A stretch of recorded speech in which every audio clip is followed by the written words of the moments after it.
Si ven a alguien que está queriendo entrar, porque lo tengo que ir admitiendo, me avisan. Igual no sé si ustedes llegan a ver si hay gente pendiente de admisión. Creo que a nosotros no nos aparece, me parece, no estoy Sí, sí, seguro. sí. Bueno, espero que no haya alguien queriendo entrar y que no pueda. Bueno, entonces seguimos.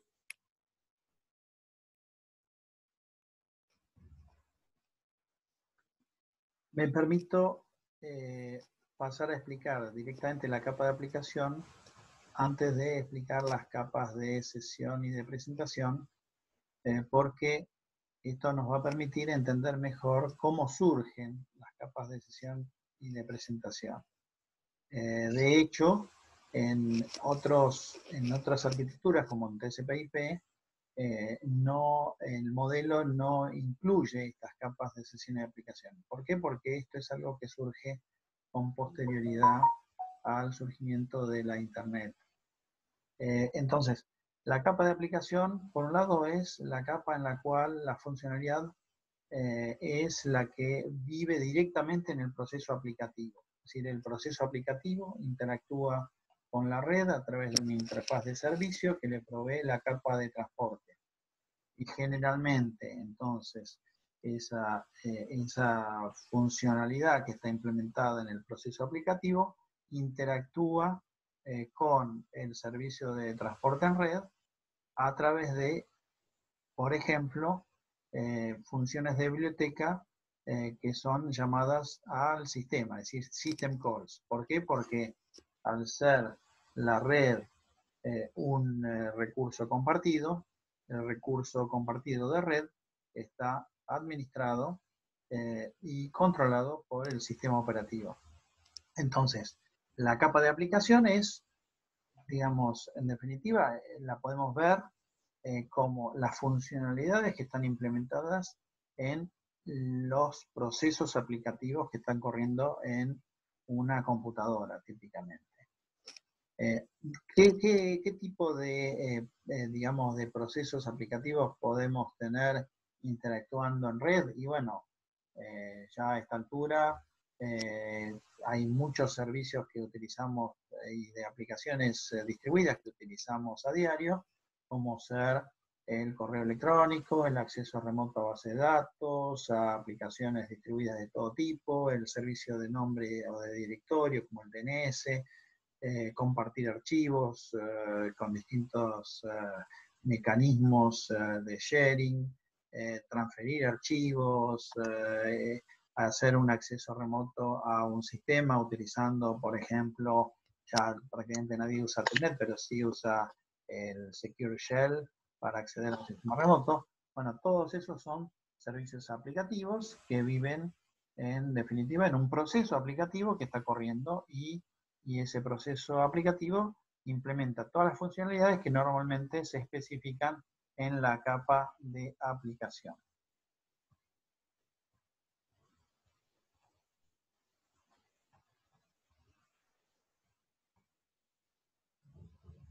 Entonces, como les decía, la capa de sesión y la capa de presentación son capas que surgen con posterioridad a la evolución de estos modelos en capa y son funcionalidades que inicialmente vivieron hace muchos años atrás directamente en la misma capa de aplicación.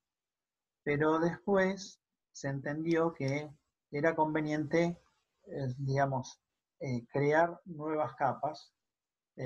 ¿Por qué? Porque distintas aplicaciones, distintos procesos aplicativos comparten ciertas funcionalidades y por ende convenía subdividir la capa de aplicación en capa de aplicación, debajo la capa de presentación y debajo la capa de sesión. Ahora, ¿cómo accedía entonces? Porque estas tres capas siguen viéndose materialmente, por una forma de decir, en los procesos aplicativos. Es decir, no viven en el sistema operativo, viven en en el proceso aplicativo. Entonces, el desarrollador de la aplicación lo que hace es, en vez de desarrollar e implementar todas las funcionalidades propias de sesión y de presentación, el desarrollador invoca código ya realizado, ya puesto a punto por otros equipos de desarrollo, invocando una función de biblioteca. Esa library es la que le permite al desarrollador abocarse estrictamente a su aplicación. Las funcionalidades, entonces, de presentación y de sesión, que son generalmente comunes a casi todas las aplicaciones, entonces están disponibles a través de bibliotecas, de libraries, y los desarrolladores pueden, digamos, hacer uso de ellas invocando esas llamadas de función. Entonces, en la capa de sesión, generalmente lo que tenemos es mecanismos de binding, mecanismos de ligado entre procesos de aplicaciones distribuidas. Y también solemos tener mecanismos de sincronización de transferencia de datos. No voy a ahondar demasiado en esto, pero simplemente para que entiendan. Podemos tener aplicaciones que no usen mecanismos de binding en capa de sesión. Sí, la mayoría no lo usan. Podemos tener aplicaciones que no usen mecanismos de sincronización de transferencia de datos. Sí, podemos, y la mayoría de las aplicaciones que conocemos no lo usan. Estos son conceptos, digamos, adicionales que fueron surgiendo en el desarrollo de las aplicaciones distribuidas y que, por ejemplo, permiten que el binding no se haga por mecanismos tan estáticos como, por ejemplo, el de la reserva de ports. Por ejemplo, esto se usa mucho en las aplicaciones distribuidas basadas en RPC, en Remote Procedure Calls. En ese caso, hay un mecanismo de binding un poco más sofisticado. Siempre el mecanismo de binding se entiende como el mecanismo que permite ligar o vincular al cliente de una aplicación con el servidor que lo puede atender. Y en el caso de los mecanismos de sincronismo de transferencia de datos, esto es algo que, por ejemplo, se ha pensado en aplicaciones, por ejemplo, de transferencia de datos, para que si por alguna razón el servicio de transporte se corta, al restablecer el servicio de transporte, no haya que volver a empezar de cero con la transmisión de los datos, sino que se pueda continuar a partir del último punto de sincronismo de esa transferencia de datos.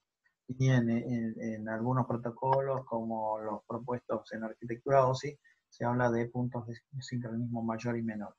Esto sería, digamos, lo que podemos decir de la capa de sesión. De la capa de presentación es un poco más, digamos, frecuentemente utilizada. Básicamente lo que resuelve la capa de presentación es la heterogeneidad en la representación de los datos de los distintos sistemas. Por ejemplo, supongo que muchos de ustedes saben que siempre ha habido un conflicto a la hora, digamos, de establecer un estándar de cómo se representan los datos, digamos, en memoria y cómo se representan los datos en la intercomunicación entre sistemas. Está, por ejemplo, el enfoque que dice que hay que transmitir los datos en orden de el Big Endian o en orden de Little Endian, es decir, que la parte alta del número, por ejemplo, hay que transmitirla al final o hay que transmitirla al principio de los octetos que se transmiten por la red. Estas diferentes representaciones de los datos en el seno de cada sistema se resuelven con una representación común. Y por ende, la traducción de la representación interna de los datos a la representación común y la traducción al revés de los datos en representación común a la representación interna de cada sistema se implementan en esta capa.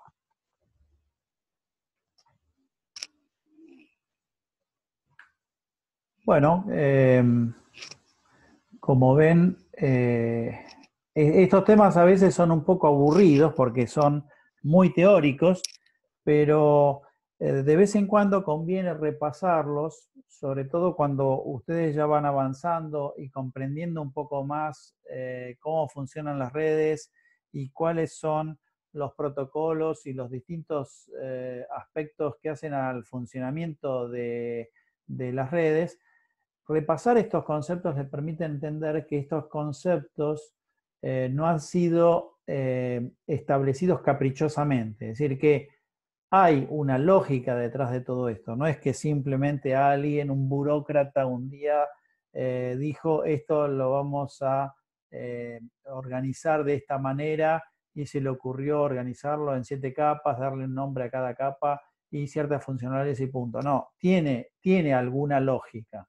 El tema es que cuando uno la estudia al principio, sin entender muy bien todavía algunas cuestiones más prácticas, por ejemplo, de las redes, es como que esta parte es un poco tediosa, pero no por eso menos importante. Bueno, este tema de terminología se los dejo, bueno, yo algo les comenté en el video, no es muy importante, pero simplemente en las redes constantemente manejamos muchas siglas. Entonces, bueno, de vez en cuando es importante tener claro qué representan esas siglas. O los temas de los medios de transmisión, que están ligados obviamente a las capas más bajas. Esto es algo que supuestamente lo habrán visto, no sé si en comunicación de datos, pero sí en alguna otra materia, en alguna otra asignatura, para entender bien, digamos, cuáles son las características, los pros y contras de cada uno de estos medios de transmisión. Yo no voy a ahondar demasiado en estos detalles. Tal vez los vean un poco con Nico cuando aborden algunos temas de tecnología LAN en particular y alguna de WAN. Esto sí, esto a la hora de hablar un poco de capacidad de canal, se habla de distintas unidades y distintos conceptos. Entonces, yo justamente lo tengo acá grabado para no estar repitiendo.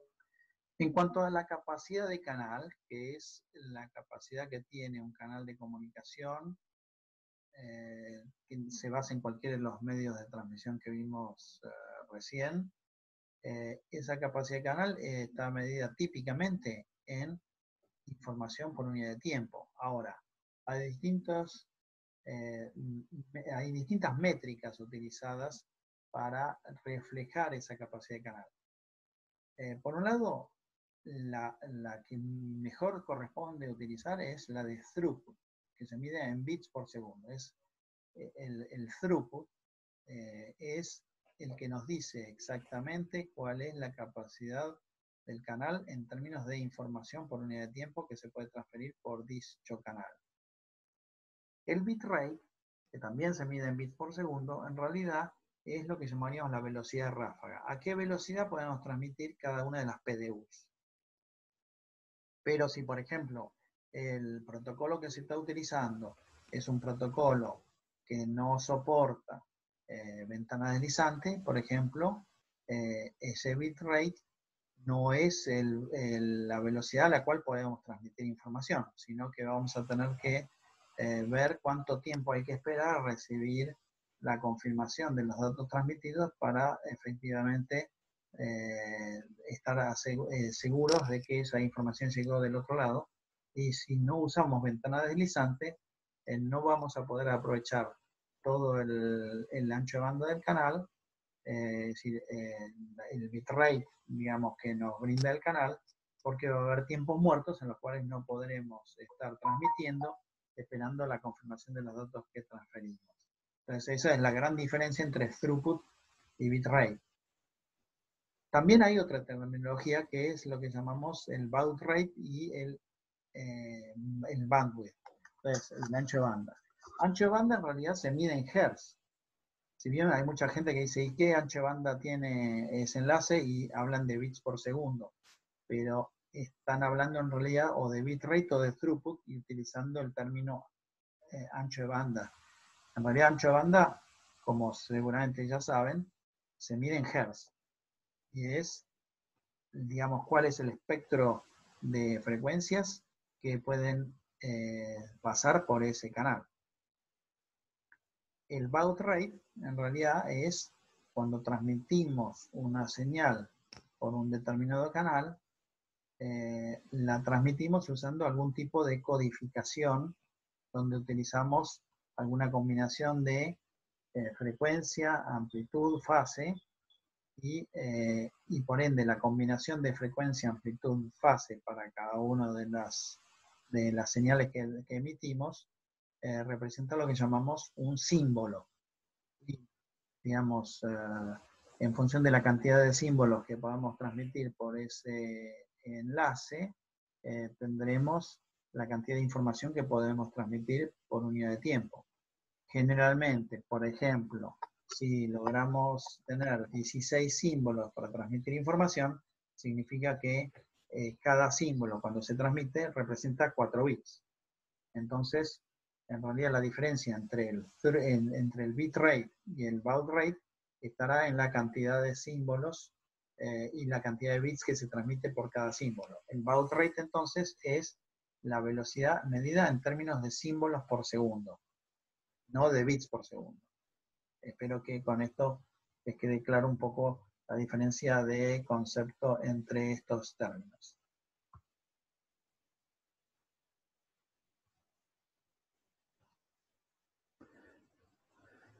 Bueno, otros conceptos son transmisión serial, paralela, enlace punto a punto, multipunto, topologías malladas. Vamos a ver primero qué es lo que les había grabado. Otra terminología y conceptos que tenemos que repasar de comunicación de datos son transmisión serial y transmisión paralela. Bueno, no hay mucho secreto en esto. La transmisión serial es, los bits se transmiten de a uno por un circuito. La transmisión paralela, la información, los bits de esa información se transmiten por más de un circuito a la vez. Obviamente entonces la diferencia es generalmente una transmisión paralela es más rápida que una transmisión serial si es que en cada uno de esos circuitos se transmite a una velocidad comparable o equivalente. Ahora, ¿por qué en algunos casos se utiliza transmisión serial y en otros se utiliza transmisión paralela? Porque obviamente a la hora de implementar más de un circuito eléctrico para transmitir una señal digital, aumenta el costo de implementación de esa solución de cableado, por decirlo así. Entonces, esto es lo que hace que en el ámbito local, no, ni siquiera local, en el ámbito de un computador donde las distancias son del orden de los milímetros a los sumos centímetros, las transmisiones suelen ser paralelas y entonces en ese caso hablamos de buses de comunicación paralela de alta velocidad en el computador. En cambio, las transmisiones seriales, generalmente hablamos de transmisiones seriales cuando ya estamos hablando de metros, kilómetros, decenas de miles de kilómetros. En esos casos, como implementar muchos circuitos en paralelo es mucho más costoso, generalmente se utiliza uno o dos circuitos, puede ser un circuito y en ese caso se utiliza, digamos, algún mecanismo que permite arbitrar cuando se transmite en un sentido y cuando se transmite en el otro, o dos circuitos, uno dedicado a la transmisión en un sentido y otro dedicado a la transmisión en el otro sentido.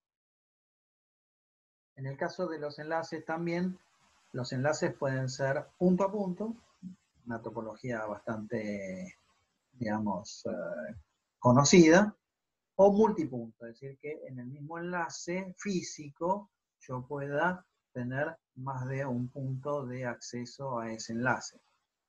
La topología, esta topología múltiples puntos, obviamente necesita que el medio de transmisión lo permita. Por ejemplo, un cable coaxil se presta a la implementación de enlaces punto multipunto. Hay un medio de transmisión como el inalámbrico también se presta a enlaces punto multipunto. Pero, por ejemplo, típicamente un par trenzado o una fibra óptica son mucho más complejos para implementar enlaces punto multipunto, y en el caso de los pares trenzados y las fibras se utilizan enlaces punto a punto. En cuanto a las topologías malladas, en definitiva, las topologías malladas son sistemas que se interconectan a través de enlaces punto a punto o multipunto, pero que para agregarle redundancia o para, digamos, justamente poder dar servicio a gran cantidad de sistemas extremos, se implementan topologías malladas. Entonces tenemos las topologías completamente malladas, donde para interconectar n sistemas hacen falta n por n-1 sobre 2 enlaces punto a punto para interconectarlos.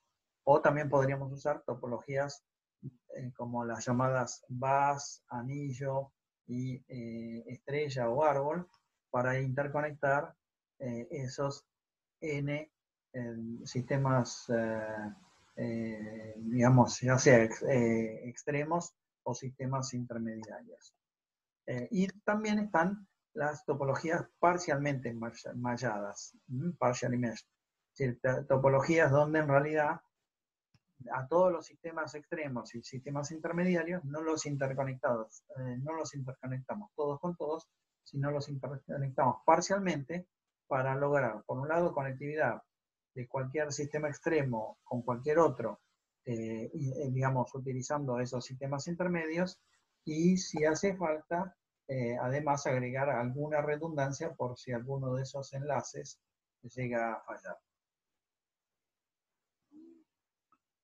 No sé si acá, sobre todo los que tienen menos experiencia con tema de redes, les queda claro la diferencia. Es decir, cuando un proveedor, por ejemplo, primero, que detrás de esto está el concepto de proveedor de telecomunicaciones. Es decir, que si cualquier organización necesita interconectar N puntos de presencia a nivel nacional o internacional, no le conviene tener recursos propios para interconectar esos sistemas, ni siquiera le conviene tampoco tener, digamos, conectividad de enlaces punto a punto de todos con todos, sino que le conviene tener puntos de concentración.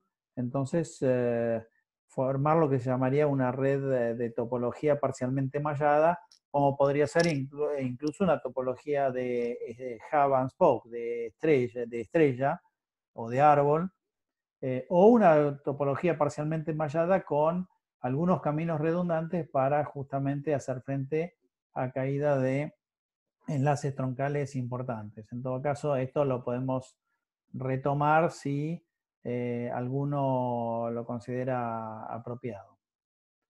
No sé cómo venimos. Bien, todo bien. Bien.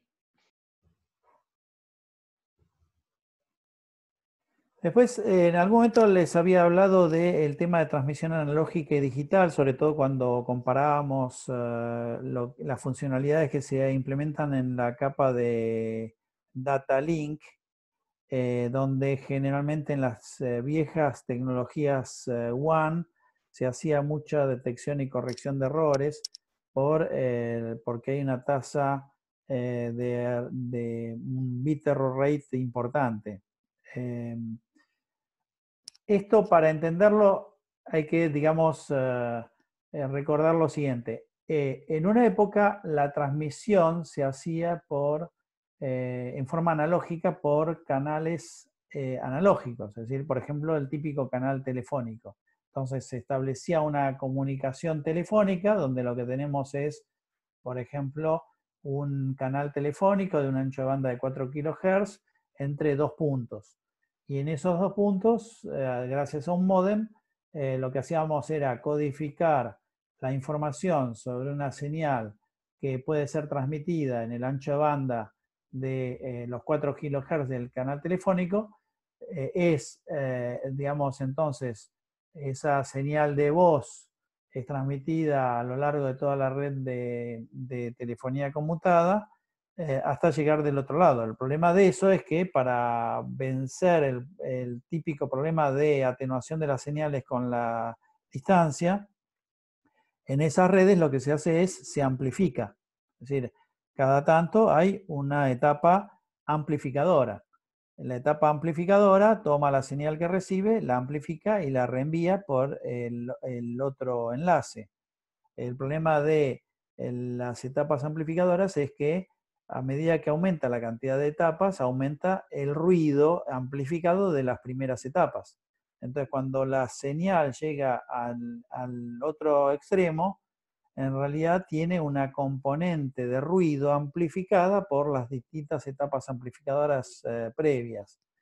Eso hace que entonces la señal que llega del otro lado sea una señal, digamos que es más difícil, tiene una relación señal a ruido mucho más degradada, y el receptor digital del otro lado, en el módem del otro extremo, tiene una mayor probabilidad de falla. Es decir, entonces eso aumenta típicamente la tasa de errores. Bueno, por suerte las redes dejaron de ser redes de transmisión analógica y todas las redes, digamos, incluyendo las redes de telefonía, pasaron a ser redes digitales, donde la transmisión es digital. Y la transmisión digital lo que tiene es que tanto los sistemas extremos como los sistemas intermediarios, digamos, utilizan, digamos, o comparten la especificación de, de qué manera se codifica la señal sobre ese canal digital. Entonces, por ejemplo, en las redes Ethernet, la codificación que se usa típicamente es NRZ, es Manchester, y en otras redes se usan codificaciones más complejas como la AMI bipolar y otras que tal vez hayan estudiado en comunicaciones digitales. La diferencia entonces entre la transmisión digital y la analógica es que en la transmisión digital, para hacer frente a la atenuación de las señales, lo que se usan son repetidoras, es decir, los repeaters. La entidad de repeating lo que hace es recibe la señal digital por un lado, la decodifica y con la información que obtiene vuelve a codificar una nueva señal digital que retransmite por el otro enlace. Esto, digamos, lo que la gran diferencia entonces entre la transmisión digital y la transmisión analógica es que en la transmisión digital no se amplifica el ruido de una etapa hacia la otra. Eso entonces se desacopla el ruido que puede, digamos, meterse en una etapa, digamos, de la transmisión al hacer la regeneración de la señal digital. Es decir, se recibe una señal digital, se recupera la información que está codificada en esa señal y con esa información se codifica una nueva señal digital que se transmite por otro canal físico. De esa manera se desacopla el ruido de la etapa anterior. Y eso permite que entonces una señal, información, datos desde un sistema extremo puedan viajar hasta otro, pasando por una cantidad enorme de sistemas intermediarios, sin que por eso se produzca una mayor tasa de errores que la típicamente admitida en los sistemas digitales en cada una de las etapas de transmisión.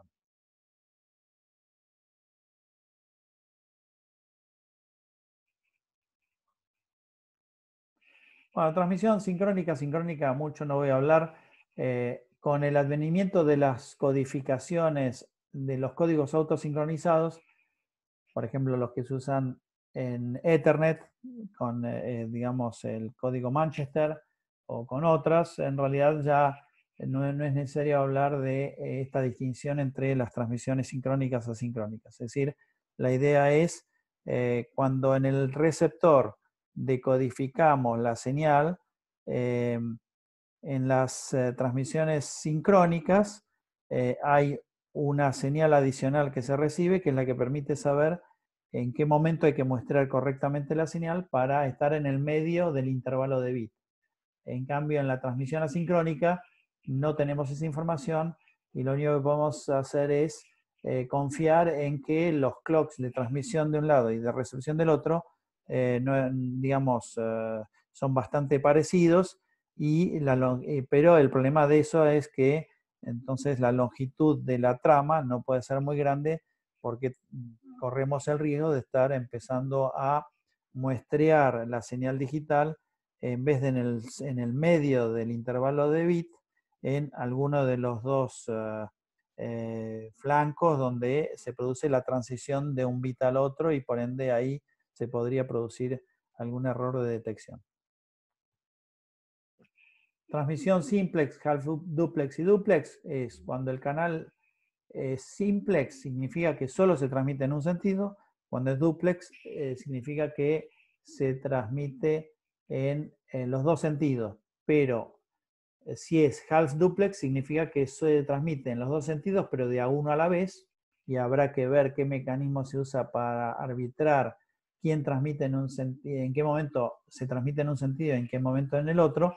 O la transmisión full duplex es cuando se puede transmitir en ambos sentidos y digamos simultáneamente. Sí, Agustín.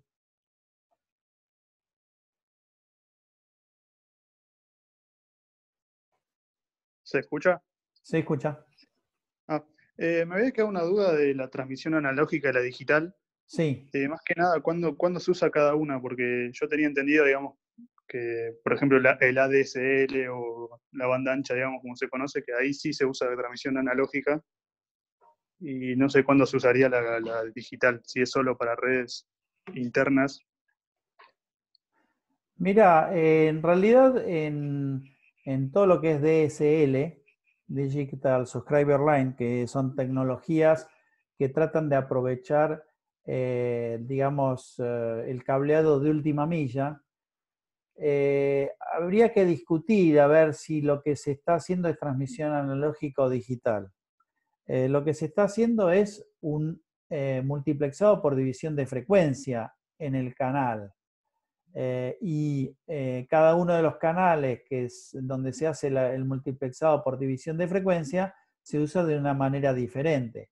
En el canal más bajo de los 4 kHz se sigue transmitiendo la voz como siempre, y en el canal más alto de los 50 kHz para arriba se transmite una señal digital que es la del DSL, con lo cual no sé hasta qué punto podríamos decir que ahí hay transmisión analógica.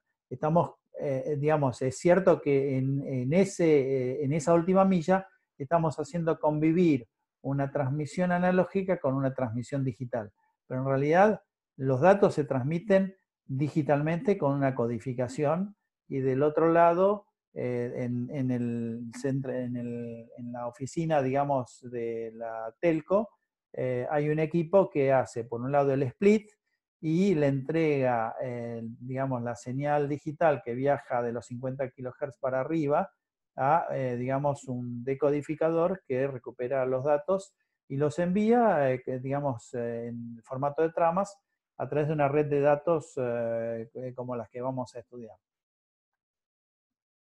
No sé si eso responde a tu pregunta. Sí, el tema es que también tenía entendido como que se usaban modulaciones digitales para modulaciones, digamos. para los digitales también, como la QAM o no sé, QPSK, todas esas. Sí, sí, No sé si- digamos, se usa tecnología de modulación para justamente porque la diferencia, por ejemplo, con la transmisión en Ethernet es que en Ethernet transmitimos en toda la banda, es decir, que usamos el canal, toda la banda que nos permite el canal y no hacemos ningún tipo de FDM. En el caso de las DSLs, como tenés que evitar transmitir en la